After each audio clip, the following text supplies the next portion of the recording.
अब इतने बालक बहुत बड़े हो गए, लेकिन इनका जो है कोई अभी तक नामकरण संस्कार वगैरह कुछ नहीं हुआ। वसुदेव जी के मन में बड़ी चिंता हुई। वसुदेव जी ने कहा गर्गाचार्य जी से, बोले आप जाकर वहाँ पर मेरे ही पुत्र हैं उनका जाके नामकरण करके आओ। बोले ठीक है। अब नंद बाबा तो इतने उत्सव में व्यस्त हैं, इतने आनंद में हैं कि उनको तो ध्यान ही नहीं है। तो जाकर कहा गर्गाचार्य जी ने, गर्गाचार्य जी को देखा तो तुरंत इनको ध्यान आया। बोले हमारे घर में भी 2 छोरा हैं, नामकरण तो उनका भी नहीं हुआ, चलो महाराज उनका नामकरण कर दो आप। बोले नामकरण तो मैं कर दूं, लेकिन जब मैं नामकरण करूंगा तो तुम्हारे पुत्रों पे संकट आ जाएगा। बोले क्यों? क्योंकि आप कोई भी कार्य करते हो तो बड़े उत्सव के साथ करते हो, खूब हंसी खुशी में चारों तरफ ढोल नगाड़े बजा के करते हो, और यदि दुष्ट कंस को पता चल गया कि मैंने आपके यहाँ पर बच्चों का नामकरण किया है तो उसको संशय हो जाएगा कि ये वसुदेव के पुत्र हैं, क्योंकि चारों तरफ वैसी ही चर्चाएं चल रही हैं नई नई। बोले अच्छा महाराज, कोई नहीं, गोपनीय विधि से नाम रख दीजिए। गौशाला में गर्गाचार्य जी को ले जाया गया। गर्गाचार्य जी गौशाला में जाते हैं और बैठ गए आसन जमा के।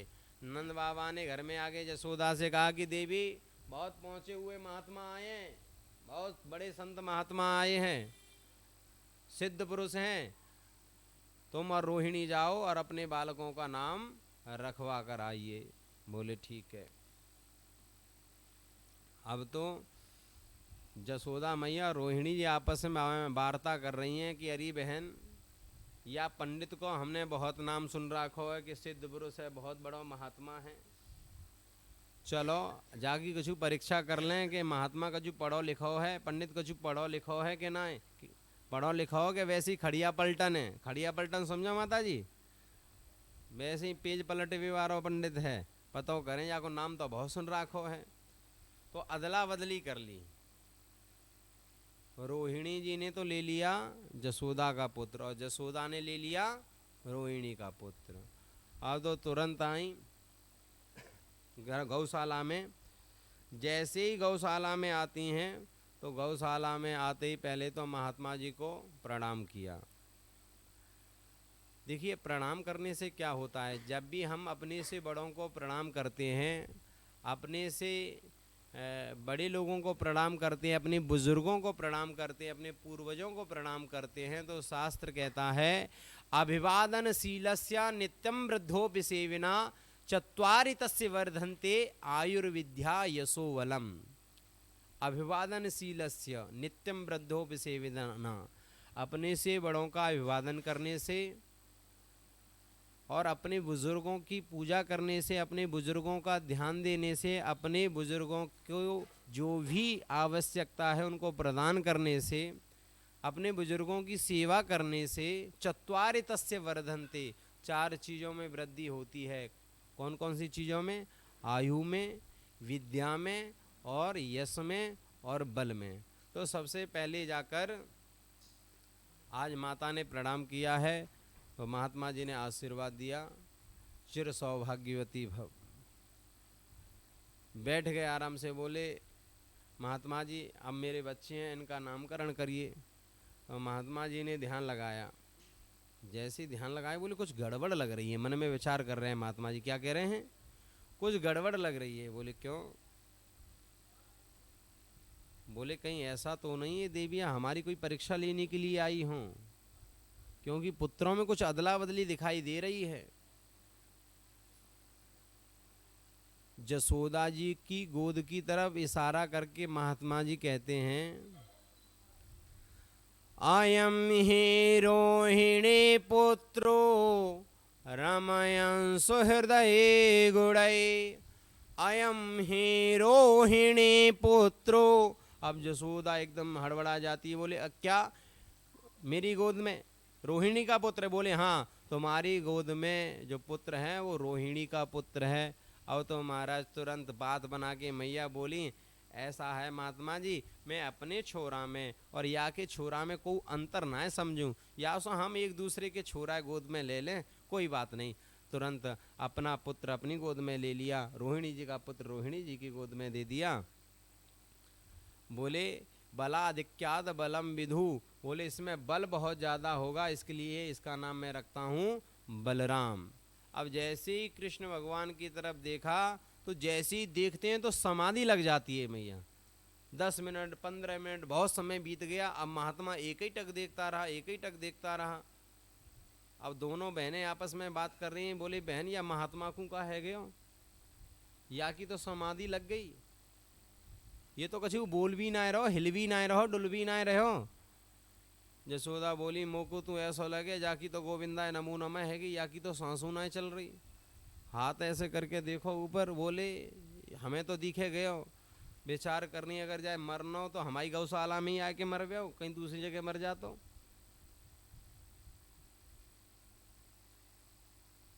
जसोदा ने हाथ पकड़ के हिलाया, तब जाके समाधि टूटी। बोले बाबा कहाँ भयो? बोले इसके तो बहुत सारे नाम हैं, या के नामन के माए तो विष्णु सहस्त्र नाम, गोपाल सहस्त्र नाम भरे पड़े हैं। बोले बाबा ज़्यादा बातें तो हमें आवे ना, तू सीधा सीधा कोई नाम बता दे। बोले या को नाम कृष्ण रख रहा हूँ मैं, और बड़े को नाम बलराम रख रहा हूँ। बोले या कृष्ण कहवे में तो मेरी जीव ही लपेटा खा जावे। चलो ठीक है, तुमने जो पत्रा को नाम रख दी ना है ठीक है, लेकिन मैंने भी इनके नाम सोच रखे हैं। बोले अच्छा देखो, पत्रा का नाम पंडित जी कुछ भी रख जाएं, लेकिन एक लाड़ प्यार का हर घर का नाम तो होता ही होता है। तो मैया बोली मैंने भी नाम सोच लें। बोले का सोच रहे हैं? बोले एक का नाम तो कलुआ और दूसरे का नाम बलुआ। बोले सीधे सीधे नाम है।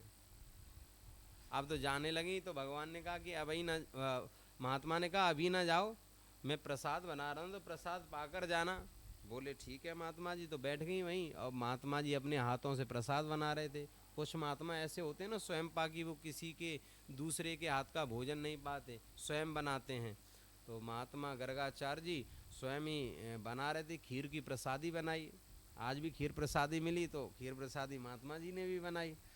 तो जैसी खीर प्रसादी बनाई तो खीर थोड़ी सी गर्म थी, तो खीर को पहले ठंडा किया, और ठंडा करने के बाद भोग लगाने लगे। बोले भोग लगाएं, तो हाथ जोड़कर और मंत्र बोलने लगे भगवान का। कौन सा? त्वदीयं वस्तु गोविंदम तोभ्यमेव समर्पये, ग्रहण सुमुखो भूत्वा प्रसीद परमेश्वरा। तो भगवान कृष्ण ने कहा कि ये तो जो है भोग लगाने के लिए बुला रहे हैं। तो घुटमन घुटमन चलते चलते आ गए, और आंखें बंद करके महात्मा जी मंत्र पढ़ रहे थे। तो जैसे ही खीर सामने रखी थी तो तुरंत भगवान पहुंचे और आराम से चपर चपर भोग लगा रहे थे। तो जैसी चपर चपर की आवाज़ कानों में गई, बोले ये आवाज़ कैसी आ रही? तो देखा तो सामने लाला भोग लगा रहे हो खीर को। आवाज लगाई, अरे जसोदा देख तेरे छोरा ने मेरी खीर मेरा भोग बिगाड़ दिया है। दौड़ी दौड़ी आई जसोदा, कान पकड़ो लाला को और पकड़ के लेके गई। बोले तेने बाबा की खीर खराब कर दी नहीं, भोग लगा रहे भगवान को। बोले ये मंत्र बोल रहे थे हमारा ही। बोले तेरा मंत्र था? वो तो भगवान का मंत्र था। देखिए भगवान माया डाल देते हैं। अभी थोड़ी देर पहले ही गर्गाचार्य जी ने देखा कि इसके नामों से विष्णु सहस्त्र नाम, गोपाल सहस्त्र नाम भरे पड़े हैं, लेकिन भगवान जब माया डाल देते हैं तो आदमी को कुछ भी ध्यान नहीं रहता। हाथ जोड़कर बोली महात्मा जी इस बार खीर बना लो, इस बार इसे मैं अपने पास रखूंगी, अब नहीं आ पाएगा। महात्मा जी ने दोबारा से बर्तन साफ किए, दोबारा से सब कुछ किया, दोबारा से चावलों को साफ किया, दोबारा से मेवा मिष्ठान डाल के फिर से खीर बनाई। जैसे ही खीर बनाई तो महात्मा जी ने कहा कि लाओ फिर से भोग लगा ही लेते हैं। बोले अब इस बार ज़्यादा उसमें मंत्र नहीं बोलूँगा, लय में और ताल में इस बार जल्दी जल्दी मंत्र बोल दूंगा। तो महात्मा जी ने मंत्र बोला, त्वदीयं वस्तु गोविंदम तोभ्यमेव समर्पये, ग्रहण सुमुखो भूत्वा। तो भगवान तुरंत चौल ले आए दौड़े दौड़े, और फिर से खीर बिगाड़ दी छप्पा। अब जैसे ही खीर बिगाड़ी तो तुरंत भगवान ने जो है जैसे ही खीर बिगाड़ी तो महात्मा जी की आँख खुली, कान पकड़ लिया इसका। बोले ये बता तू बार बार मेरी खीर बिगाड़ने के लिए क्यों आ जाता है? बोले वो तुम ही तो हमें बुलाते हो, एक तरफ तो बुलाते हो और दूसरी तरफ भगाते हो, मेरी माँ से शिकायत कर देते हो कि तेरा लाला खीर बिगाड़ गया है, हमें बुलाते क्यों हो? बोले कब बुलाया मैंने तुझको? बोले आपने वो मंत्र बोला था ना अभी। बोले कौन सा मंत्र? बोले वो त्वदीयं वस्तु गोविंदम तुभ्यमेव समर्पये।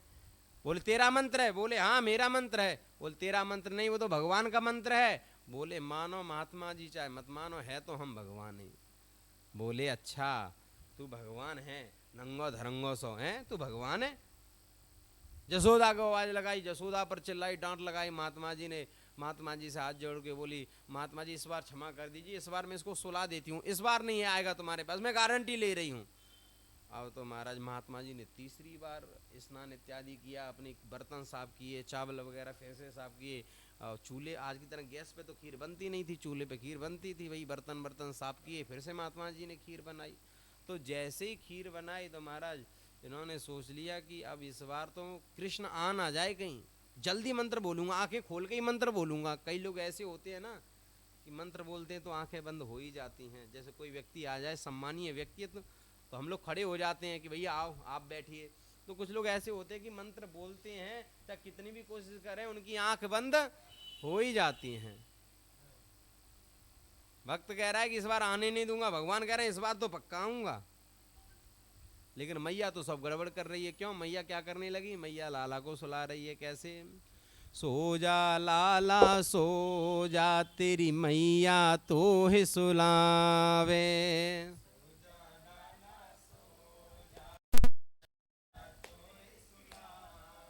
है सो जा लाला सो जा, तेरी मैया तो है सुलावे।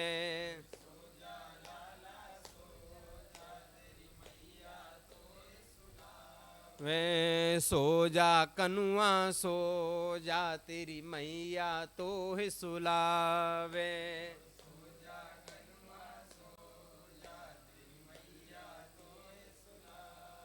है सो जा कनुआ सो जा, तेरी मैया तो है सुलावे।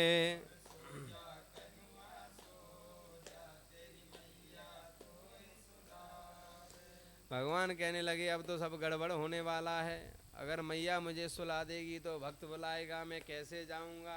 तो भगवान ने भी अपनी माया डाली, अपना एक हाथ लिया और मैया की ठोड़ी पे लगाया और कान्हा जी कहने लगे, भगवान बोलने लगे क्या? सो जा मैया सो जा, तेरो लाला तो है सुलावे।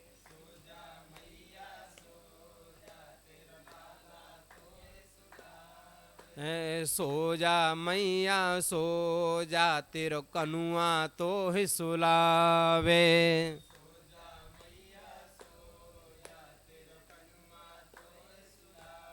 अब सोना था लाला को, लेकिन लाला तो सोया नहीं, मैया जरूर सो गई। और इधर भक्त ने सोचा कि इस बार आंखें खोल के ही मंत्र बोलूंगा और बहुत जल्दी जल्दी बोलूंगा। और जैसे ही मंत्र बोला तो दियम वस्तु गोविंदम तो व्यमेव समर्पये, और आंख बंद हो गई और छटप्पा एकदम छपाक एकदम आ गए भगवान कृष्ण। भगवान को आना थोड़ी होता, उनको तो प्रकट होना पड़ता है। तो तुरंत खीर को भोग लगाने लगे। आँख खुली, बोले अब तो जसोदा को आवाज़ लगाने का कोई मतलब नहीं, क्योंकि 2 बार आवाज़ लगाकर देख चुका हूँ, कोई फायदा नहीं है। कान पकड़ लिया चोरे दारी के, बार बार तू कैसे आ जावे यहाँ पे? बोले आप ही तो बुलाते हो, मैं भगवान को बुलाता हूँ।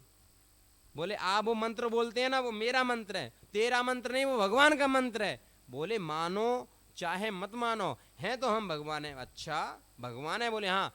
भगवान का तो इतना बड़ा विराट रूप होता है, तू भगवान है, दिखा अपना विराट रूप। तो बोले हाँ, ये दुनिया वाले बिना प्रूफ के तो मानते ही नहीं ना, सबूत तो मांगेंगे ही मांगेंगे। अदालत चलती है, सब लोग जानते हैं कि वो वकील भी झूठा है और केस भी झूठा है और वो जज भी झूठा है, फिर भी चल रहा है सबूतों के आधार पर। तो कोई बड़ी बात नहीं, भक्त भी प्रमाण मांग रहा है ना कि दिखाओ कहाँ क्या प्रमाण है तुम्हारे पास कि आप जो है भगवान हो। बोले अच्छा महात्मा जी? बोले हाँ। बोले दिखाता हूँ, रुक जा। जो बाल कृष्ण भगवान ने अपना विराट रूप धारण करना प्रारंभ कर दिया, जैसे जैसे बढ़ने लगे, अब दाढ़ी वाला बाबा कांप रहा था। बोले मैं समझ गया, मैं समझ गया, आप ही भगवान हो, छोटे हो जाओ, छोटे हो जाओ। बोले नहीं, अब मैं तुझे दिखाई देता हूँ कि मैं भगवान हूँ या नहीं हूँ। बोले नहीं नहीं, मैं समझ गया, छोटे हो जाओ, छोटे हो जाओ। भगवान छोटे हो जाते हैं। अब भक्त और भगवान की लीला चल रही है। भक्त ने कहा कि मैं अपने हाथों से ही भोग लगाऊंगा, आपको अपने हाथों से ही खीर खिलाऊंगा। बोले ठीक है। हाथ से खीर खिलाई, भगवान को खीर खिलाई। भगवान ने कहा मैं भी आपको अपने हाथों से खिलाऊंगा। बोले ठीक है। भगवान ने खीर ली और जैसे ही मुंह के पास ले गए तो दाढ़ी में लगा दी खीर। बोले क्या करते हो भगवान? बोले थोड़ा निशाना चूक गया, अब की बार दोबारा खिलाता हूँ, सही से खिलाऊंगा। बोले ठीक है।